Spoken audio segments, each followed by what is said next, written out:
Hello everyone, I'm Dr. John Xietling. Now I would like to share with you how to determine the stability of the Laplace transform.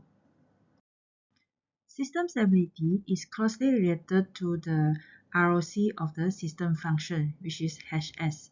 For an LTI system to be stable, its impulse response must be absolutely integrable. Means that can be integrated. This means that the system response does not grow without a bound or eventually die out. So when the impulse response is absolutely integrable, the Fourier transform exists and converge.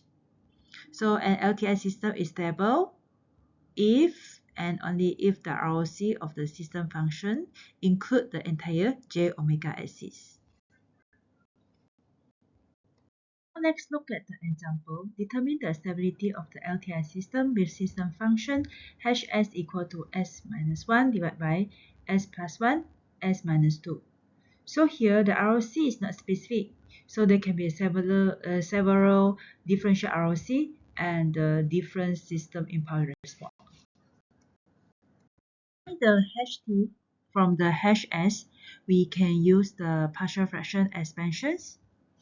For the s plus 1 and s minus 2, we can use the a over s plus 1 plus b over s minus 2. By assuming s equal to negative 1, we can find the a equal to 2 over 3. And by assuming s equal to 2, substitute in the equations, we can find the b equal to 1 over 3. So at the end, we get the answer of A is 2 over 3 and we get the answer of B is 1 over 3. And then we substitute in the A and B in the equation here. Then you will get the equations like this. 2 over 3 is the A value.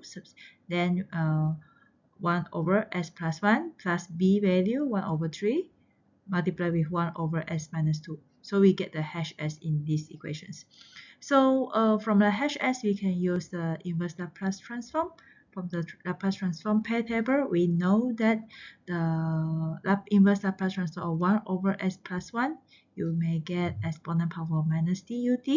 And inverse Laplace transform of 1 over s minus 2, you can get exponent power of 2t ut.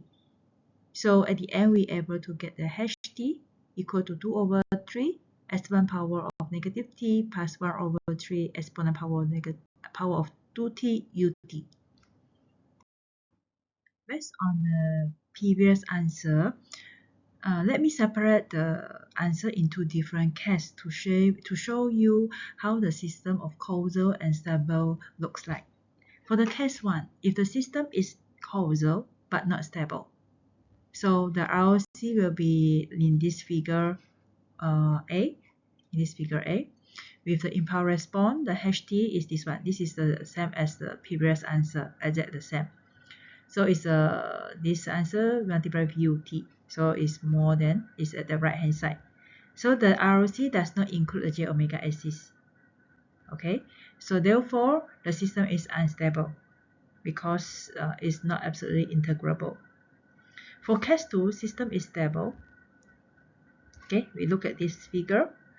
Okay, 2 over 3 u exponent power of t ut minus 1 over 3 exponent power of 2t ut u negative t. So this u negative t and this ut make this double-sided, okay, two-sided. If two-sided means this include the j omega axis. So this is stable system because if include the ROC include j omega axis, the system is stable. Okay. The third case is system is anti-causal and unstable. So this Ht should be u negative t at the left hand side.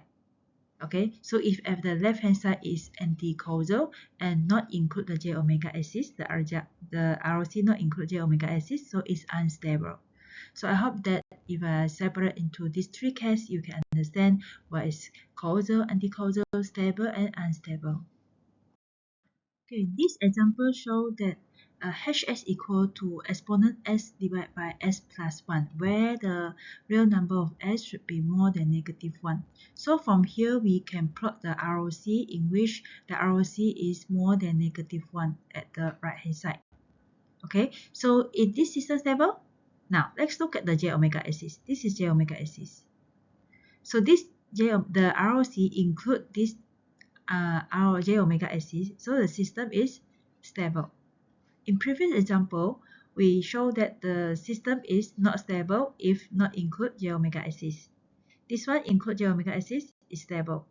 This one not include, also not stable.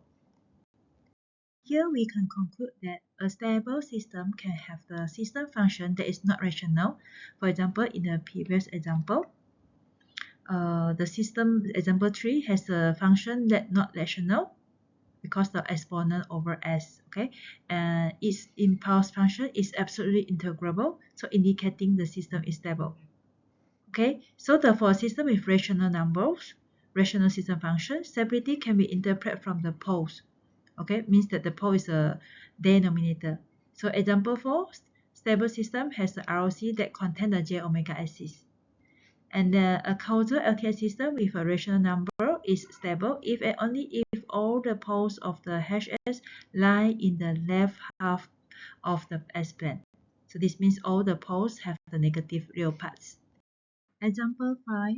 Give the ht equal to exponent power of negative t ut. Determine the stability of the system. So in this question, we can solve the Laplace transform of the ht using the by definitions. So, or you can use the Laplace transform pair table. So from the Laplace transform pair table, you'll notice that the hs, okay, is equal to 1 over s plus 1, where the s should be more than negative 1. So if we plot the ROC in the s plane, okay, so the s should be more than negative 1. This is negative 1. So we plot the ROC is more than negative 1. Okay, more than negative 1 here. So if more than negative 1 here, this includes the j omega axis.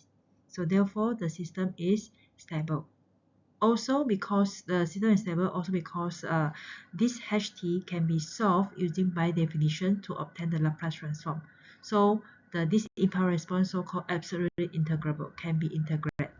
So the system also stable. Do you get it? One more example. Given the ht equal to exponent power 2t ut, determine the stability of the system. So based on this one, we obtain the hs from the pair table is 1 over s minus 2. Okay, with the s, real number of s more than 2. So if we plot the ROC, this is 2. Plot the ROC is more than 2. It should be at the right hand side of 2 because more than 2. So this is right half of the S plane. This means that it's unstable system because not include the j omega axis. This is also show the explanation of for the system of rational system functions. Okay, rational system function stability can be interpreted from the pole of the system. So we need to determine what is the pole value from the what is the ROC from the pole value, right? Thank you.